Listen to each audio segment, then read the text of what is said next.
what our average is. So we're actually doing pretty well. This is the period where we're draining the reservoir, getting prepared for the new water year.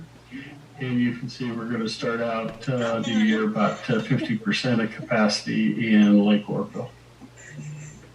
If we look at things closer to home, we're producing about 50,000 acre-feet of water off the aqueduct through the various plants, and having this very, very warm weather in the Antelope Valley is part of that reason. We're also delivering 8.3, 8.4 million gallons a day through the geopurification process. So we add all these up together, we're almost at 60 million gallons a day. As far as recharge goes, we're only recharging on the east side water bank about 2.5 to 3 acre feet a day. As far as the August activities report, this item was contained in your report packet. I'll just highlight a couple items that are involved here. And as you know, we've kind of broken this up into strategic plan categories, and this is ground basin stewardship. And we completed the initial groundwater model and hydrology model for the High Desert Water Bank, and all the completed piezometer drilling for that project. So it's moving along very well, and it continues to be on schedule. As far as water reliability goes, one of the things that was a very important aspect of the operation was a replacement of the Quartz Hill water treatment plant granulated activated carbon filter media, and that really allows us to enhance our ability to treat water with new carbon in those systems. Also, we approved the 2020 buyback plan from New Solar, and that added to our banked water that we had in the Water Agency. And also we reviewed the California Supreme Court's denial of the state water contractor petition having to do with that Delta Stewardship Council cases, and we're continuing to work through that. As far as water quality activities goes, we've maintained all of our federal and state standards along the aqueduct. We've also been well below our goal of 64 parts per billion for THMs. Whoops, sorry. And as far as financial integrity, we made several grant applications to Bureau of Reclamations, one for the East Side project. And then also we're still working on the SNP line, and we've also approved a proposal with Raftellus for the financial consulting to provide our planning and rate setting services for the next year. As far as human resources goes, we continue to implement the COVID-19 protocols. We did do some recruitment for some interviews for operator electricians, and most importantly, we have no cases of COVID-19 were reported. Is he somebody with the county? As far as our communication activities, you can see we've secured several letters of support for the Eastside Water Bank project, and we recently got two press articles published today having to do with the board member elections and keeping their seats. So that's worked out fairly well. And let's see. As far as the legislative update goes, September 30th is the last day for the governor to sign or veto legislation. So the legislature has left Sacramento, and we also have a general election on November 3rd. So that's what it looks like. A couple of things that were approved by the governor was the PFAS and PFOA rules, and what that does, this Assembly Bill 756 is it allows the Department of Water Resources to acquire the testing and recording the levels that are occurred. As you may remember, previously it was done by a kind of a more of a voluntary method of moving forward with PFAS. Now it'll become mandatory and through AB 756. So this will have an impact on quite a few agencies that have these issues in their groundwater supplies. Also, AB 307 is the water conveyance and facility of unused capacity. This was something that's very particular to a water project that's on the eastern portion of California, out in the desert in that area. So. And then probably interesting bill that was introduced on the federal side. This was by Representative T.J. Cox, and it authorizes $800 million for surface and groundwater storage and conveyance projects. This is something the agency is looking at very, very closely, and it also builds on new providing new funds for improving existing infrastructure and building new infrastructure. So we're looking at that intently over the next several months to see how the agency would qualify for that funding. As far as the events and schedules, we got virtual conferences on the 9th and 10th for the National Water Resource Association. And then on the Water Master board meeting will be on September 23rd at 10 a.m. I plan to be in the office the next 2 weeks, unless anything else goes crazy. But for right now, that's the plan.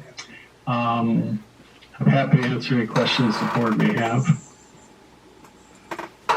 Any questions for General Manager Chisholm? Everyone had an opportunity to look at the agenda. Thank you very much. We'll move on. So moved. Item 12, Directors' Reports. Any reports from directors? All in favor? Aye. Did you say something, Frank? No, I said no, none. Okay. Item 13, any attorney's report tonight? Who's going to, So this is Tilden Kim. No attorney's report for tonight. I understand that Jim Markman in closed session gave a summary of the various pending actions that AVEC is involved in. And so at the next meeting, if there are any attorney-client privilege communications, we can schedule a closed session or update that's based upon public record and public knowledge. We can also update in open session. Just again, thank you for making. Thank you, Tilden. Item 14, request for future agenda items.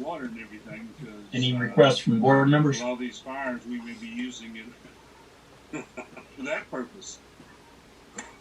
Hearing none, we'll move on to item 15, closed session. Dwayne, is there a reason to go into closed session tonight? Yes, we have two updates on items B and C. We don't anticipate those to take too long. Okay, let's go ahead and get. Do I have a motion to go into closed session for the purpose of discussing items 15B and C? I move we go into closed session. Thank you. Has everyone had an opportunity to look at the proclamation? It's verbatim. This is Director Miller on second. Thank you. Roll call vote, please. Gary Van Dam, Yes. Audrey Miller, Rather than issue a proclamation, we could just Robert endorse Parrish? theirs. Yes. Or Dustin Lane, Frank whatever Donato, else we might decide. Yes. Keith Dias, Yes. Kelly Sorsable.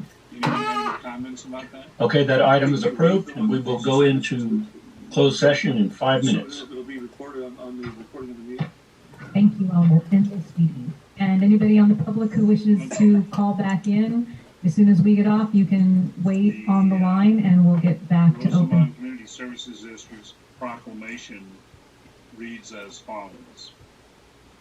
Whereas the COVID-19 pandemic has brought illness and death to many residents of Rosamond, and whereas the COVID-19 pandemic has caused great economic harm, putting people out of work, closing businesses, and bringing hunger and hardship to many residents of Rosamond, and whereas the COVID-19 pandemic interrupted the education of the children in Rosamond and put our educators at risk, and whereas the COVID-19 pandemic continues to spread throughout Rosamond, and whereas the best human efforts have not yet found a cure, and whereas throughout the history of Rosamond, the state of California, and our nation, people have turned to God in prayer to bring healing and deliverance where human efforts have failed, and whereas September 14th, 2020 shall be designated as Pray Rosamond Day, a day of prayer for the eradication of COVID-19 from the community of Rosamond, and whereas residents of Rosamond are encouraged to pray in place, whether at home, at work, or at school, at the noon hour on September 14, 2020, and whereas houses of faith are encouraged to ask their people to pray wherever they are at noon on September 14, 2020, and whereas all are encouraged to unite in prayer, humbly asking God to eradicate COVID-19 and heal Rosamond, and whereas let us also rededicate ourselves, bringing healing to the sick, comfort to the brokenhearted, hope to the needy, wisdom to our children, hope to the homeless, and unity to the community of Rosamond. Now, therefore, the Rosamond Community Services District does hereby proclaim Monday, September 14th, 2020, as Pray Rosamond Day.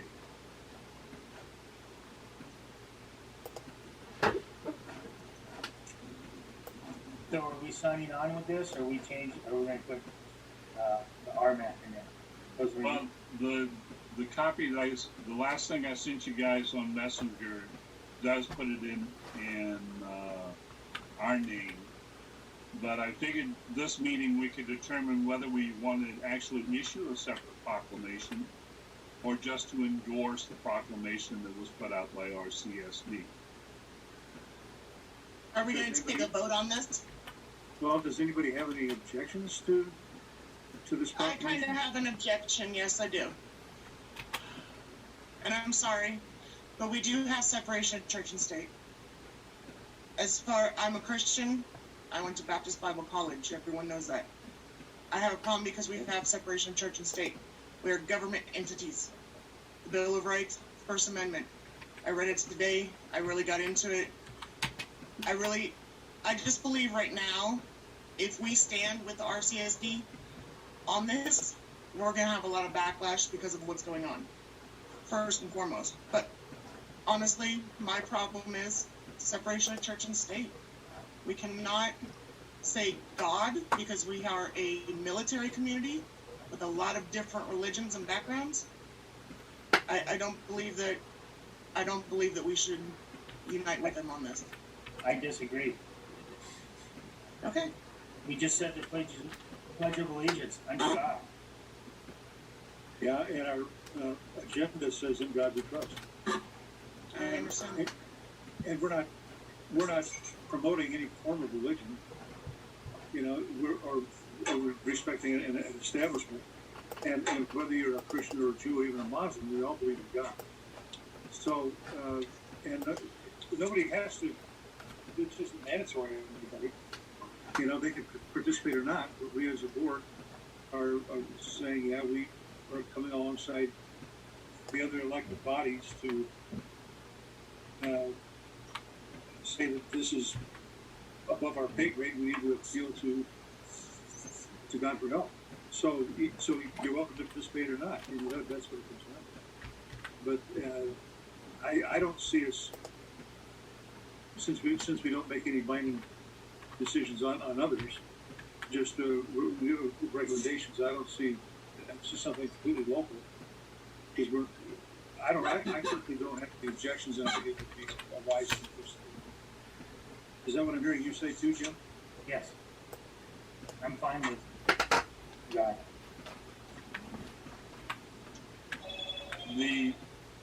The thing I wrestled with on this is partly is what Lisa is talking about, the separation of church and state. But as I looked at this proclamation, we're not calling upon the God of Abraham to, or in any way, we're not restricting it to Christianity. Or Judaism. Muslims pray. Yep. Buddhists pray. Christians pray. We don't, and so you use the title God when you're dealing with anything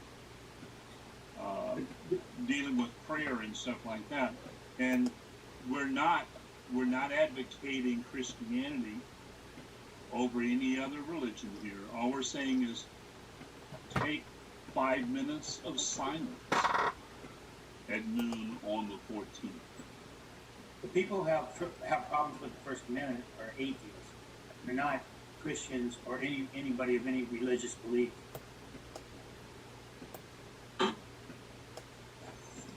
I just feel that we should not. I just personally feel that it's separation of church and state.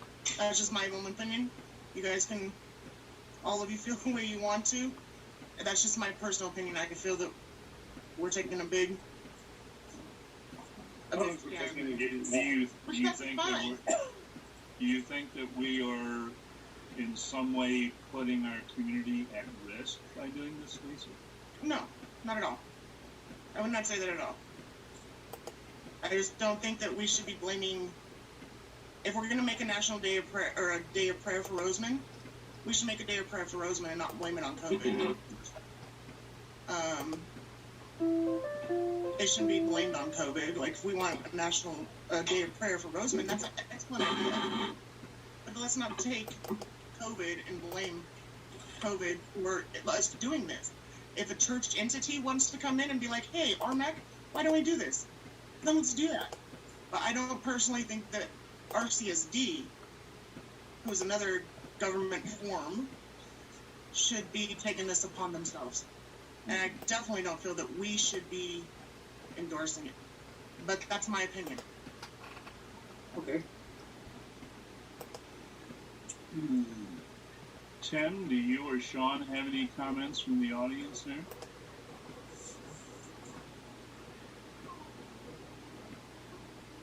Randy does. Bill, would it help if you just read the end proclamation again, just stating what after all the whereas is the action proclamation, what it's really saying that you're recommending? Okay, the last part, Randy, is right. Now therefore, and I'm going to go ahead and put our name in here. Now therefore, the Rosamond Municipal Advisory Council Directors do hereby proclaim Monday, September 14th, 2020 as Pray Rosamond Day.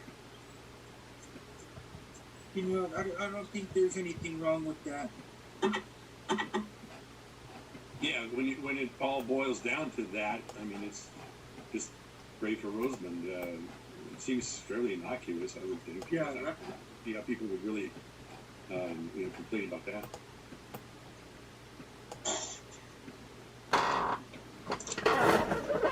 Well, I would, I would move that we would accept that proclamation, and it would be from the Rosamond Municipal Advisory Council. Are you making a motion? Yes. I will second it. Okay, any further discussion? Any reclamation? Just the Rosamond Municipal Advisory Council substitution for RCSD. Okay. Okay, all in favor of the motion? Aye. Aye. Aye. All opposed? Nay. Okay, carries by 3-1. Okay.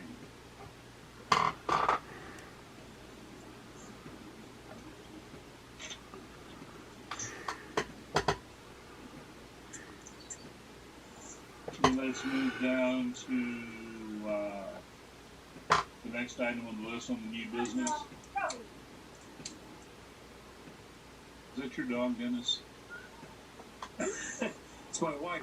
The dog doesn't okay. speak English. It's Okay, my dog, don't get me wrong. Okay, review of Rosamond Municipal Advisory Council bylaws. There's not really anything I want to talk about in depth on this, except that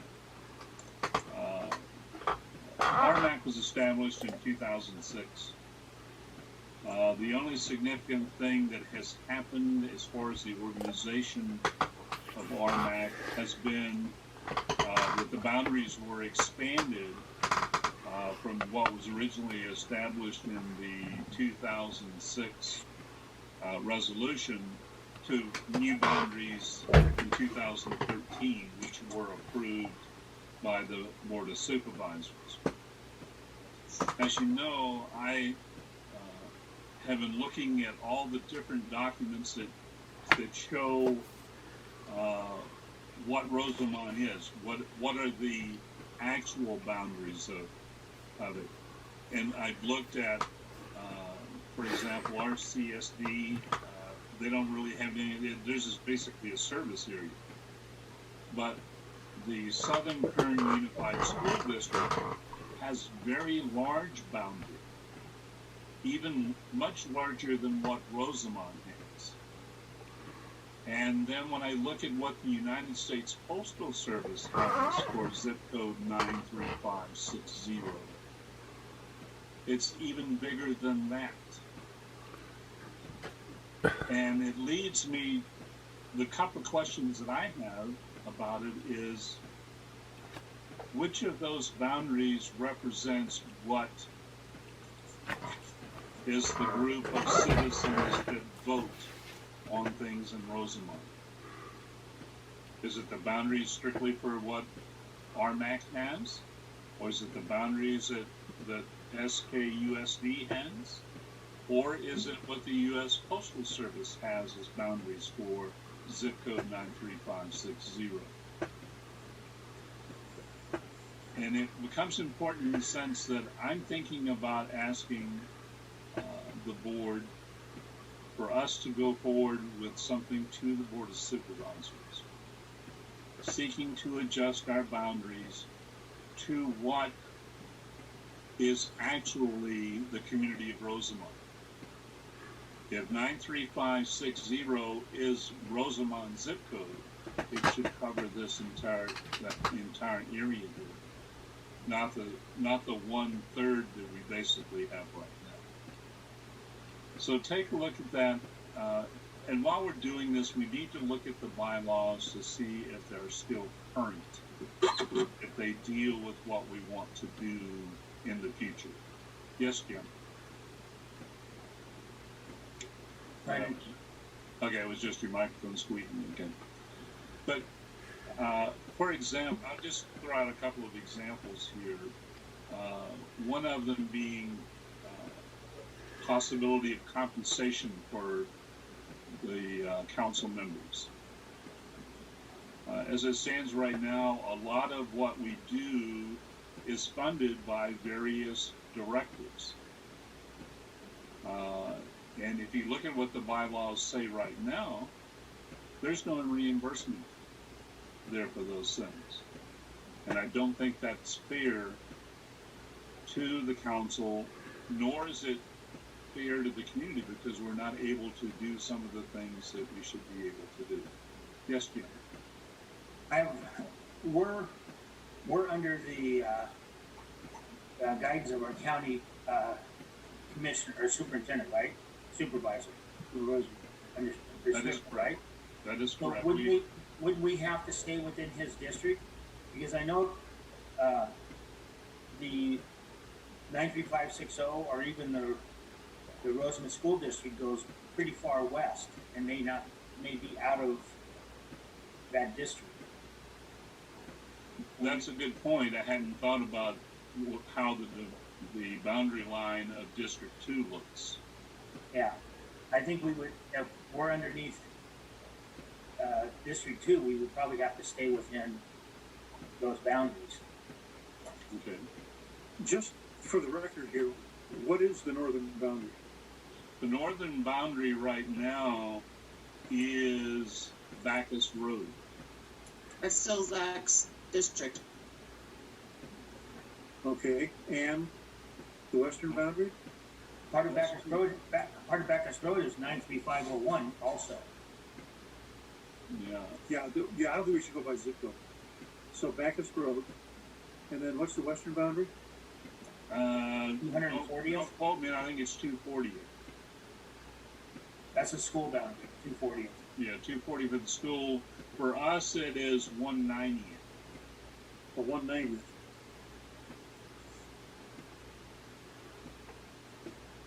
Southern boundary is the Kern County line.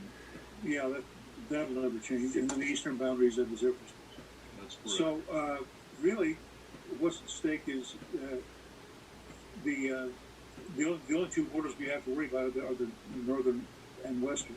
Yeah. So, and so long as everything is within the second district, like Jim was saying, and I think your issue about let's say that there were 4 people at the time instead of 3, and the names were going to go on the ballot. Who all would see that? You know, who all would be able to vote for us? So probably checking with the county clerk to see how that works. It probably would be a prudent thing to do as well. Because anybody who can vote for us, we should be able to have our council available to them as a two-way communication and conduit purposes. And another reason why this bothers me a little bit, Dennis, is we're in the process of doing the census. And I have already heard that the number that they have for Rosamond is 20,000. And I think that number is way under what it really is. I think we are somewhere between 24 to 26,000 people. And if our boundary lines are the tighter ones that our charter is, then maybe that's what argues for the 20,000 people number. But if the USPS 93560 zip code is really Rosamond and all those people are voters in Rosamond, then we need to be able to see that. And it needs to be factored into the population because 20,000 is not an actual number for this community.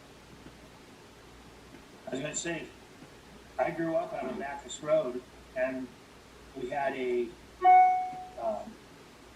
Mojave zip code, 93501. And I lived on the southern side of Bacchus, the south side of Bacchus Road. Okay. So, but about a mile to the north of Bacchus Road is the school district zone. And it goes down even on the other side of after you go east of Tropico, it goes down a ways and it picks up some people on the north side of Bacchus Road into the Rosamond district. The school zone. Yeah, I don't necessarily think that our boundaries need to be exactly the same as the school district. It's a little different thing. I'm just more concerned about the zip code. Yeah, I don't think we should go by zip code. I think it should be the physical boundary, not zip code. Yes. Go ahead, Rena. Unmute.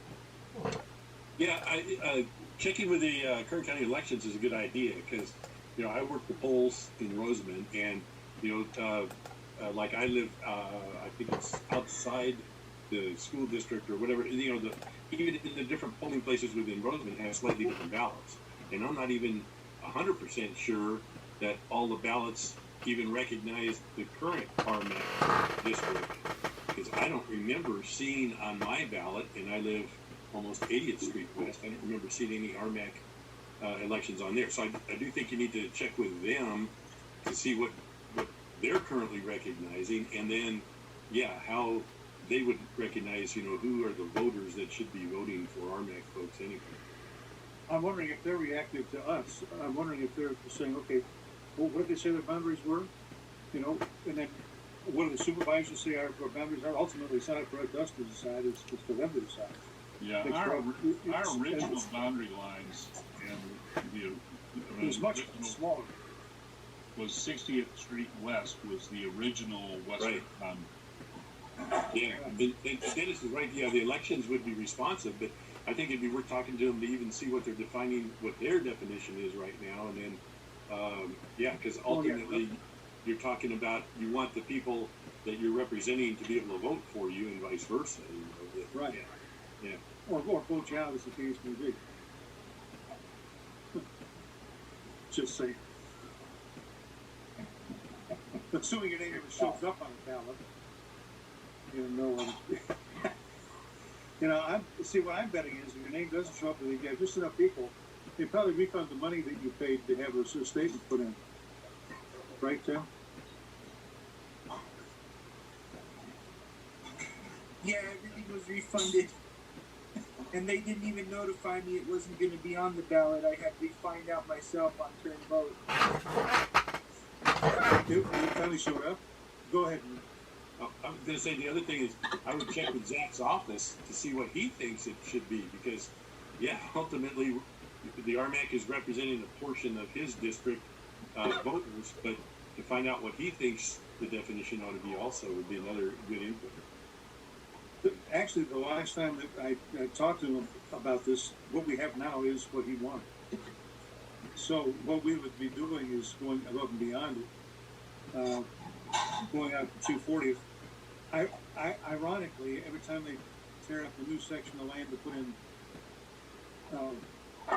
solar or electric stuff, we have that many fewer, the potential for that, for a lot fewer folks to be represented. Curiously enough. But this would certainly help when it comes to, we would want to have a forum for those folks that are affected by development out that way, and have a way to express their agreement or disagreement, as the case may be. What do you think, Jim? A forum? Yeah, we need to know who would be talking to us, absolutely, and who we represent. Like you said, right now, as it stands, we only represent those borders that we just explained, and we don't know if it goes any further or shorter than that. Yeah, this is much bigger than what. Go ahead. I'm sorry, I do know that if you live past a certain street, you can't run for RMAC. Even the people who live out where you live, Randy, there's certain things that I believe that I want to say it's 90th Street is the cutoff to where you can't even apply for RMAC or run for RMAC if you live in a certain area. And Olaf was telling me that a few years ago. It's like zone. Well, it's a weird zone. Years ago that was the case, but I think it actually was 60th before.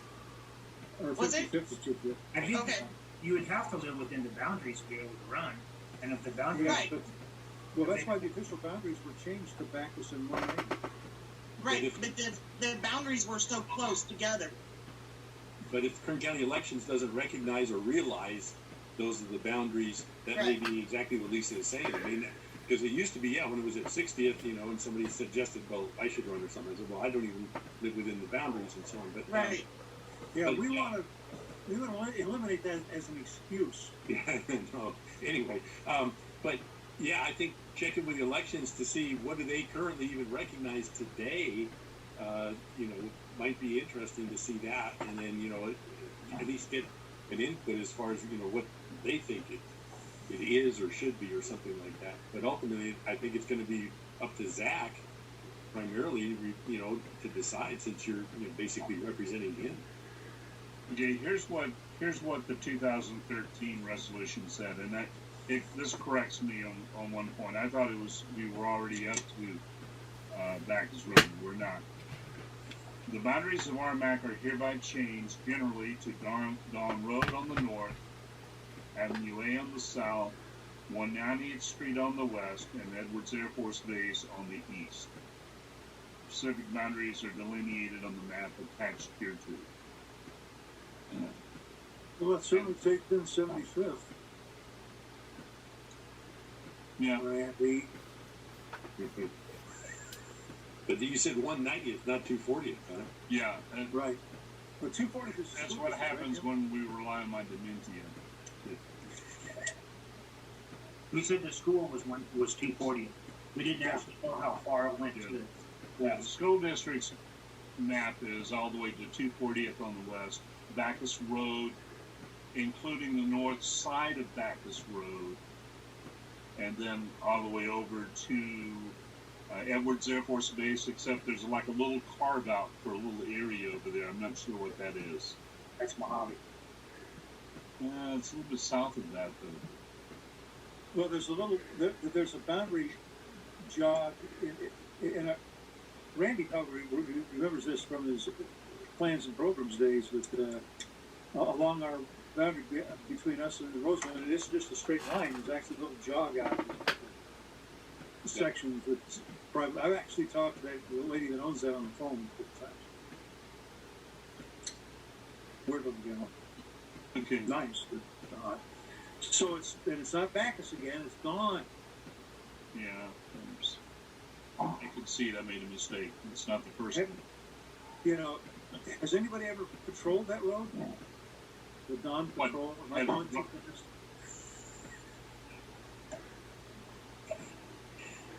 Jim got it. You might have to use a little self-muting there, Dennis.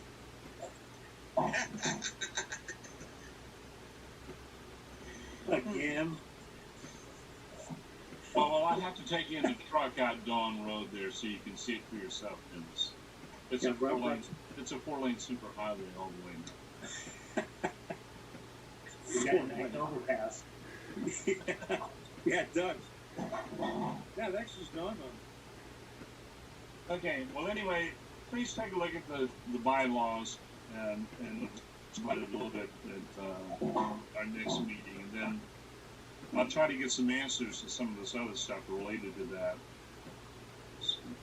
I think Randy has a good point about the District 2 supervisor and what his responsibilities are, and we probably shouldn't be going beyond what his boundaries are. Okay.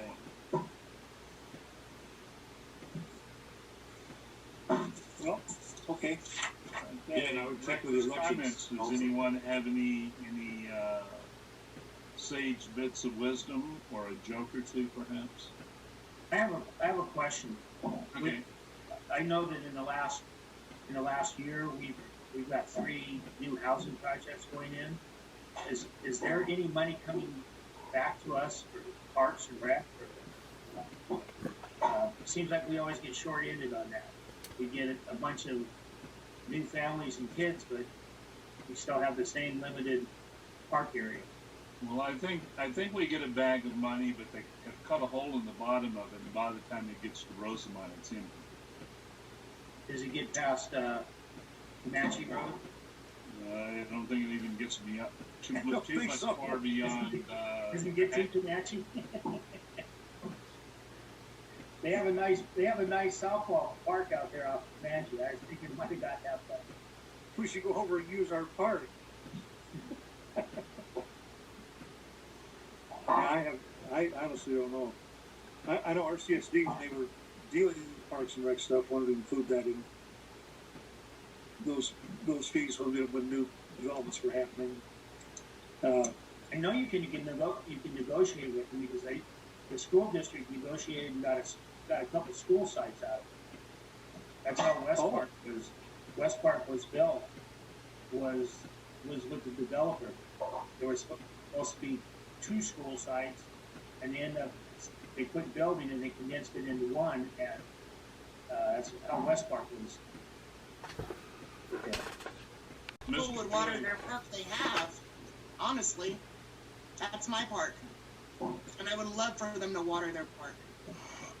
We have one. Back to water. John Joyce, do you have anything? I'm good. Unmute.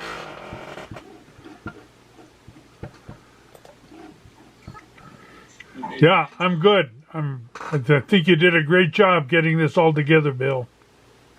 Well, I appreciate that. It's not perfect yet, though. We've got to learn how to do this and make it a viable product completely. Well, people will get more comfortable with it and get used to which knobs to click, and should be fine. Okay.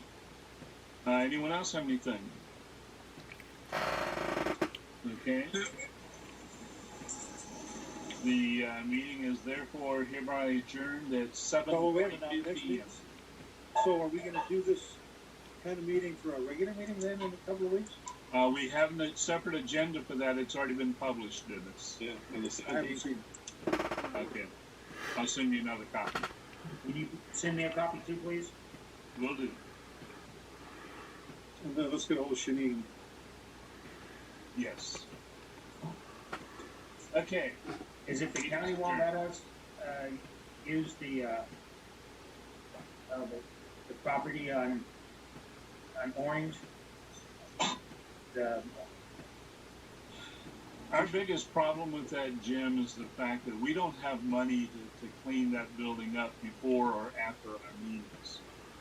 And I tell you, if we went in there and we had a meeting and somebody came down with COVID-19, they would hang us from the Welcome to Rosamond sign. So long as they only hung the chairman, that's fine. You could be the next chairman, Dennis Peter. And Dennis was clean. Alrighty, guys, thank you very much for your time tonight. Thank you. Okay. Thank you. Okay, so do we need a motion to adjourn? Yes, it would be nice. Would you like to do that? Sure.